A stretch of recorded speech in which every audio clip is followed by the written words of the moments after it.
तरी चिन्ह मिळालंय कोण का काय करायचं मी काय सांगणार त्याच्यावर.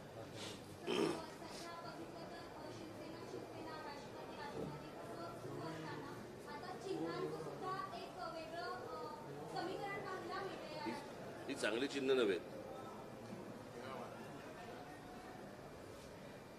समजला का?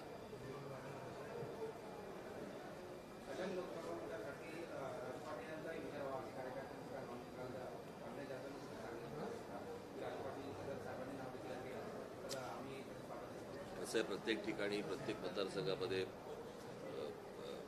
पक्षाचे जे माझे सहकारी आहेत ते सगळेजण कोणाचं ना कोणातरी नाव सांगत असतातच.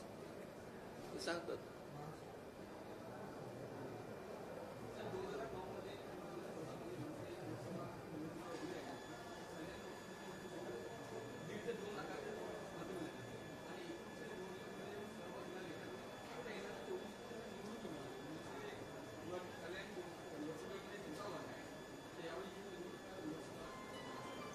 मी तुम्हाला परत तेच सांगतोय की अजूनही या सगळ्या गोष्टी पाहणं आमचं चालू आहे. या सगळ्या गोष्टींचा प्रत्यक्ष सर्वे सुरू आहे. 2019 नंतर जर समजा तुम्ही महाराष्ट्राचं वातावरण पाहिलं तर सगळ्यात चिखल झालेलं आहे महाराष्ट्रामध्ये. मी मध्यंतरी एका कुठच्याही कार्यक्रमामध्ये गेलो होतो. त्यावेळेला त्या कार्यक्रमामध्ये मला असं वाटतं विधानसभेत गेलो होतो. बाळासाहेबांच्या तैलचित्राचं अनावरण होतं. मला समोर बसलेले लोक जे होते ते कोण कुठच्या पक्षाचे हेच कळत नव्हतं. बसलेले सगळे आमदारच होते. मध्यंतरी मला एक होतं पुण्यात ते तुमचं नाट्यसंमेलन होतं ना. त्या नाट्यसंमेलनात मला काही राष्ट्रवादीचे नगरसेवक मला भेटायला आले. भेटायला आल्यावर त्यांना मी विचारलं, म्हटलं 5-6 जण होते. आम्ही राष्ट्रवादीचे नगरसेवक. तर मी त्यांना विचारलं कुठल्या. ते 3 जण बोलले आम्ही पवार साहेबांचे. दोघे बोलले आम्ही अजित पवार गटाचे. इतका मेस झालेला आहे. अशा प्रकारचं वातावरण मी कधी महाराष्ट्रामध्ये आजपर्यंत कधी पाहिलं नाही. महाराष्ट्राच्या जनतेने कधी पाहिलं नाही. आणि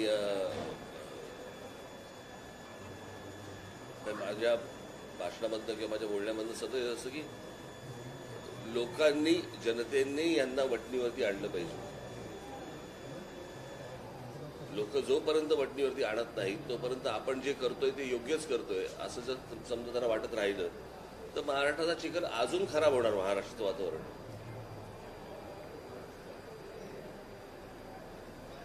आणि हे जर मला असं वाटतं सुधारवायचं असेल, पूर्ववत महाराष्ट्र जर करायचं असेल तर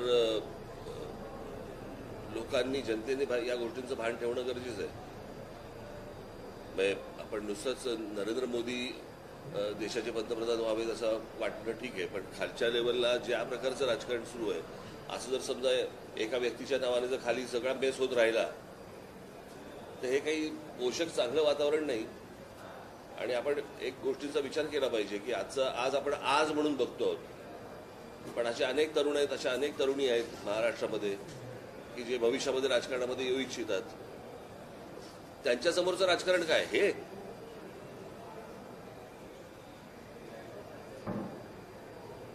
असं जर समजा त्यांना वाटायला लागलं. आज तुमच्या टेलिव्हिजन चॅनलवरती ज्या प्रकारची लोक येऊन बोलत असतात, जे तुम्ही दाखवत असता आणि तुम्ही दाखवता म्हणून ते बोलतात, ज्या प्रकारची भाषा वापरतात, ज्या प्रकारच्या शिव्या देतात, जो येणारा वर्ग आहे राजकारणामध्ये त्याला वाटतं की हेच राजकारण आहे. आपण अजून खराब करत जाऊ या सगळ्या गोष्टींचं वातावरण. मला असं वाटतं की या गोष्टींचा निर्णय हा सर्वस्वी महाराष्ट्राच्या जनतेने घेणं गरजेचं आहे, आवश्यक आहे. त्यांनीच सगळ्यांना जर वटणीवर आणलं तर, अन्यथा या महाराष्ट्राचं काही खरं नाही.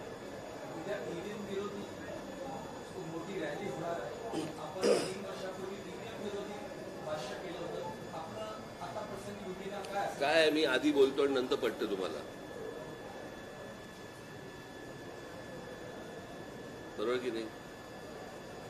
मी मराठा आरक्षणाच्या संदर्भात देखील मी हेच म्हटलं होतं की नाही, बोललो होतो की नव्हतो? काय झालं त्याचं शेवटी? तुम्ही माझ्या काळ्या केसावर जाऊ नका हो, बरं का. मी ज्या गोष्टी बोलतो त्या नीट विचार करून बोलत असतो आणि त्याचे होणारे परिणाम मी तुम्हाला आधी सांगत असतो. त्यावेळेला अनेकांना पटत नाहीत त्या गोष्टी, कालांतराने पटतात.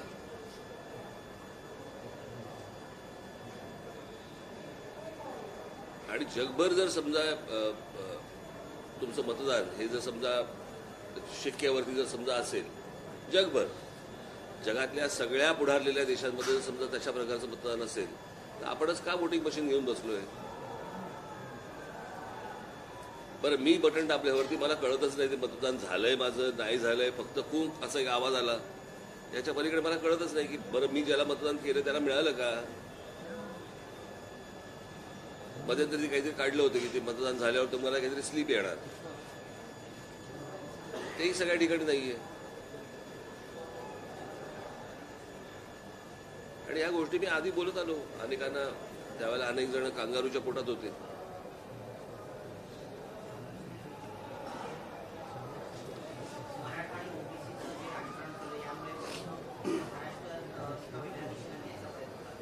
अर्थातच ना, मूळ जे विषय आहेत महाराष्ट्र समोरचे जे विषय आहेत, आता आज फेब्रुवारी महिना सुरू आहे, महाराष्ट्रामध्ये दुष्काळाची परिस्थिती आहे, अत्यंत वाईट पाण्याची परिस्थिती आहे, बेरोजगारीचा प्रश्न आवासून उभा आहे महाराष्ट्रासमोर.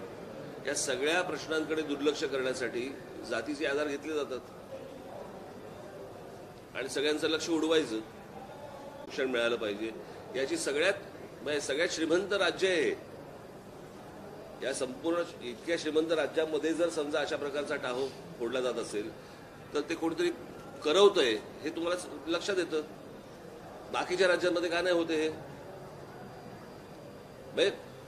जो संपूर्ण महाराष्ट्र हा विस्कळीत करणं हे जर अनेकांचं जर ध्येय असेल आणि त्याला जर महाराष्ट्र बळी पडत असेल, दुर्दैव आहे.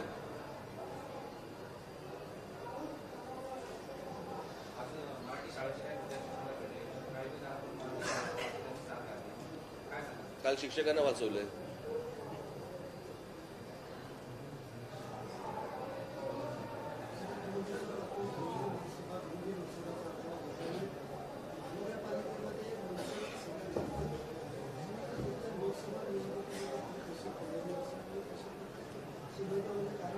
आमची तयारी सांगू तुला, जाहीरपणे सांगू. तुमच्या ऑफिसमधल्या गोष्टी सांगता का रे तुम्ही आम्हाला?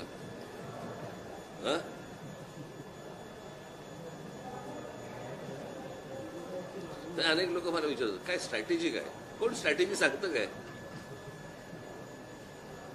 बरं, तुम्हाला हा जो सगळा महाराष्ट्राचा विचका जो झालेला आहे सगळा, इकडूनची तिकडे तिकडूनची इकडे, कधी ह्याबद्दलची स्ट्रॅटेजी कधी कोणी सांगितली का तुम्हाला? झाल्यावरतीच कळलं तुम्हाला. महिन्या 2 महिन्यावरती निवडणुका आल्या, पेशन्स ठेवा थोडा.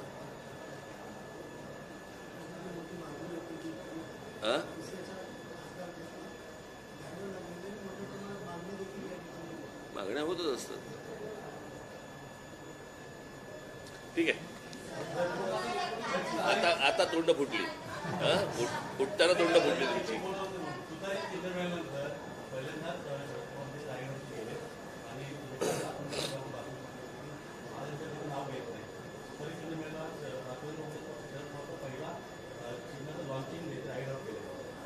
याचं कारण असं झालंय की आता सध्या काय आहे की आपल्याकडचे, मी अनेकदा माझ्या भाषणामध्ये बोललोय की आपल्याकडचे महापुरुष हे आपणच जातीमध्ये विभागून टाकलेत आणि या महापुरुषांवरचं राजकारण फक्त आता सध्या सुरू आहे. त्याच्यामुळे कधी नाव न घेणारे, छत्रपतींचं नाव न घेणारे आमचे शरद पवार, आज त्यांना रायगड आठवला.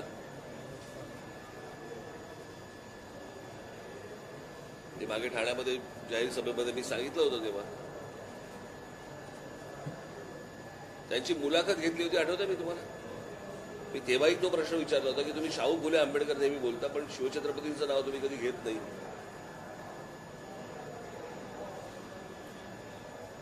शिवछत्रपतींचं नाव घेतल्यामुळे मुसलमानांची मतं जातात, अशा काहीतरी संभ्रमावस्थेमध्ये इतकी वर्ष त्यांनी काढली आणि आता त्यांना आठवलं.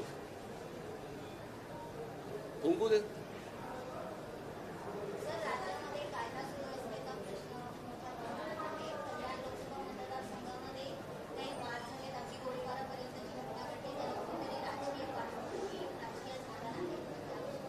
अर्थातच आहे ना, अर्थातच झालं नाही त्याला.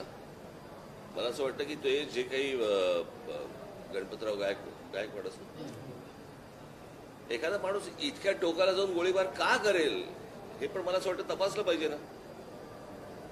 की इथपर्यंत एक माणूस जातो की तिथे पोलीस स्टेशनमध्ये जाऊन गोळीबार करतो, त्या माणसाची मानसिक स्थिती काय असेल, त्या माणसाची मानसिक स्थिती इथपर्यंत कोणी आणली, कळलं का? ह्याच्या मला असं वाटतं सखोल चौकशी होणं गरजेचं आहे. कोर्टामध्ये ती होईलच.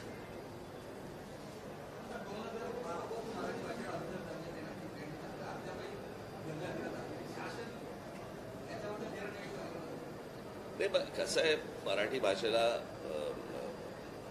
जो दर्जा द्यायचा आपण म्हणतोय, मराठी भाषेसाठी, मराठी माणसांसाठी आहे. मी इतकी वर्ष सगळा लढा सुरू आहे.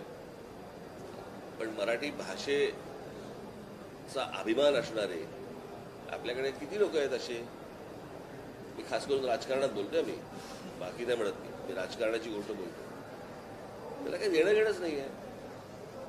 अभिजात भाषेचा दर्जा दिला म्हणजे काय दिलं असं विचारणारे लोक आहेत आपल्याकडे. यांच्याकडनं कुठची गोष्ट होणार आहे. पण मी नेहमी सांगत आलो तुम्हाला की राज्यांमध्ये राष्ट्रीय पक्षांची गरज नसते. राज्यातले पक्ष पाहिजेत आणि राज्यातले पक्षच ह्या प्रकारचा दबाव आणू शकतात आणि तरच त्या गोष्टी होतात.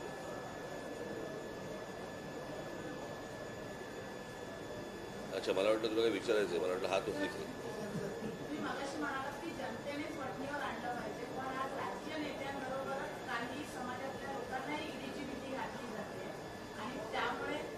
त्याचा ईडीबीडीचा काय संबंध आहे? मी लोकांच्या बद्दल बोलतोय, तुम्ही कशाबद्दल बोलताय?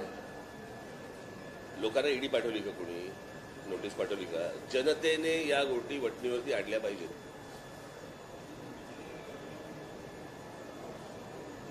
कळलं का? त्याशिवाय ते होणार नाही.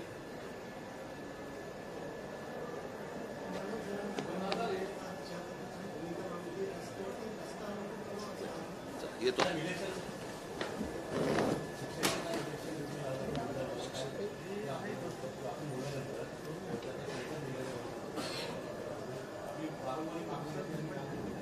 मला समजत नाही की निवडणूक,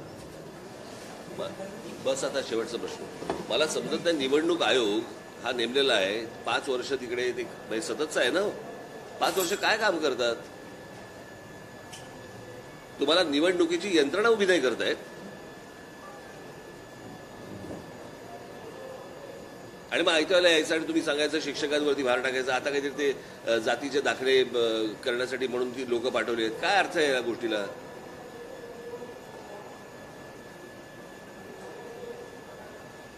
मग माझं म्हणणं एवढंच आहे की मग निवडणूक आयोग करतो काय? माहिती ती संपूर्ण संस्था करते काय? काय करतात हे 5 वर्ष? आता काहीतरी म्हणे काहीतरी नवीन सर्क्युलर आणायचा काहीतरी प्रयत्न करतायत की शाळा संपल्यानंतर त्या शिक्षकांना काहीतरी कुठेतरी ते कामाला लावणार आहेत. करून तर बघा तुम्ही.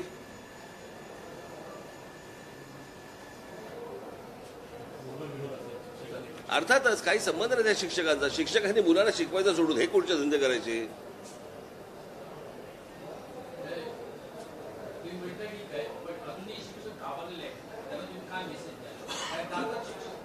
मी सांगितलं ना त्यांनी, त्या दिवशी आमचं शिष्टमंडळ गेलं ना, त्याच्यानंतर मुंबई महानगर आणि मुंबई शहर हे तर बंद झालं की नाही?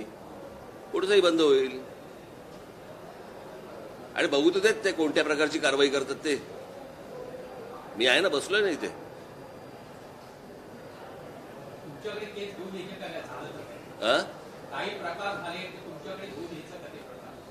येतातच. तुमचंही काय असेल तर सांगा.